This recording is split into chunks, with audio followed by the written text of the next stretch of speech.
আসসালামু আলাইকুম। দেখতে পারতেছেন আমার পিছনে হুজুর কেবলার গাড়ি পুরো দমে কাজ চলতেছে, অল্প কিছু কাজ বাকি। দেশ সকলের পরিচিত মুখ উসমান গনি, যিনি বিগত 18 বছর ধরে হুজুর কেবলার গাড়ি মেরামত করে আসছেন। আঙ্কেলের মুখ থেকেই শুনবো। আসসালামু আলাইকুম আঙ্কেল। ওয়ালাইকুম সালাম। আঙ্কেল ভালো আছেন? আছি আলহামদুলিল্লাহ। আঙ্কেল গাড়ির কাজ কতটুকু হয়েছে? গাড়ির কাজ তো প্রায় সম্পূর্ণ শেষের দিকে। আমরা অল্প 2-1 ঘন্টার মধ্যে আমরা জামিয়ার ময়দানে গাড়ি কালকে জুলুসের জন্য নিয়ে যাব। ইনশাল্লাহ আমাদের গাড়ি সম্পূর্ণ প্রস্তুত। আঙ্কেল তো বিগত অনেক বছর ধরে এই গাড়ি মেরামতের সাথে জড়িত হুজুর কেবলার। তো আঙ্কেল আপনার কেমন লাগে? খুবই আনন্দ লাগে। আনন্দ এটা ভাষায় প্রকাশ করতে পারবো না কীরকম লাগে। এটা 18 বছর না, আমি জীবনে হয়তো পরানে যতদিন বাঁচি থাকি ততদিনে করার ইচ্ছা আছে।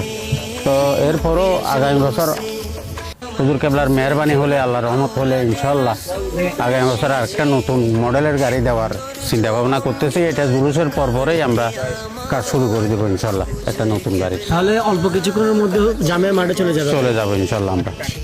সবাই যারা ভিডিও দেখবেন সবাই আমার আঙ্কেলের জন্য দোয়া করবেন। আঙ্কেল বিগত অনেক বছর ধরে গাড়ি মেরামতের সাথে জড়িত। আঙ্কেল বলতেছেন যতদিন হায়াতে বেঁচে থাকবেন ততদিন পর্যন্ত এই কাজ করে যাবেন। সবাই আঙ্কেলের জন্য দোয়া করবেন, আর বিশেষ করে দোয়া করবেন মরহুম আলহাজ আব্দুল সত্তার কন্ডাক্টর, যাদের পরিবারের পক্ষ থেকে এই গাড়িটি প্রোভাইড করা হয়। আপনারা তাদের জন্য দোয়া করবেন। গাড়ির কাজগুলো একটু দেখান। গাড়ির কাজ চলতেছে উপরে।